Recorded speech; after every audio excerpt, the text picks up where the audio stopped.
আপু রুবেল হোসেনের সাথে আপনার শারীরিক যে সম্পর্কগুলো হয়েছিল তা যদি বিস্তারিতভাবে বলতেন তাহলে আমরা সুন্দরভাবে গণমাধ্যমের দ্বারা তা প্রকাশ করতে পারতাম এবং জনগণ সেটা জানার জন্য উৎসুক হয়ে আছে। আপনি যদি একটু প্লিজ বলতেন।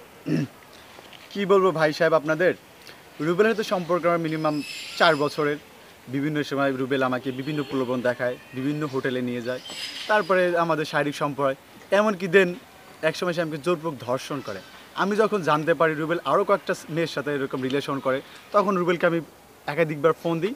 এক মিনিট আপনাকে কতবার উনি ধর্ষণ করছে এটা কি বলতে পারবেন কি রিয়েলি? সঠিক এটা তো তারপর 4 বছরে যখন সুযোগ পেয়েছে তখনই সঠিক বলতে তো পারবো না, তারপর এটা মিনিমাম হয়েছে, এই তো মিনিমাম 80-90 বার তো হয়েছে। কি করো ভাই, আর ও তো অনেক স্মার্ট ছেলে। আপনি কেন এতটা টলারেট ছিলেন? এতবার হওয়ার পরে আপনি আগে কেন আইনের সহায়তা নেন নাই? এত দেরিতে কেন হঠাৎ কি মনে করে? কারণ আমি রুবেলকে অনেক বেশি ভালোবাসতাম, রুবেল আমাকে অনেক বেশি ভালোবাসতো, অনেক ধরনের প্রলোভন দেখাতো। সেই কারণে যে ও বলছে যে আমরা সামাজিকতার বজায় রেখে সেরকম ধুমধাম করে দুজন বিয়ে করব, এই ক্রীড়া সংস্থার সাথে থাকবে, সেই কারণে আমরা এরকম যাইনি। যখন দেখছি আরও কয়েকটা মেয়ের সাথে রিলেশন করে আমাকে অ্যাভয়েড করতেছে, তখন আমি আইনের সহায়তা নিচ্ছি এবং মিরপুর থানায় একটা ডায়েরি করছি ওর বিরুদ্ধে।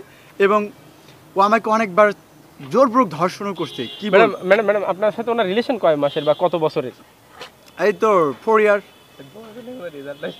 ও আচ্ছা আচ্ছা আচ্ছা, ঠিক আছে, thank you madam. Okay, welcome. Save কর।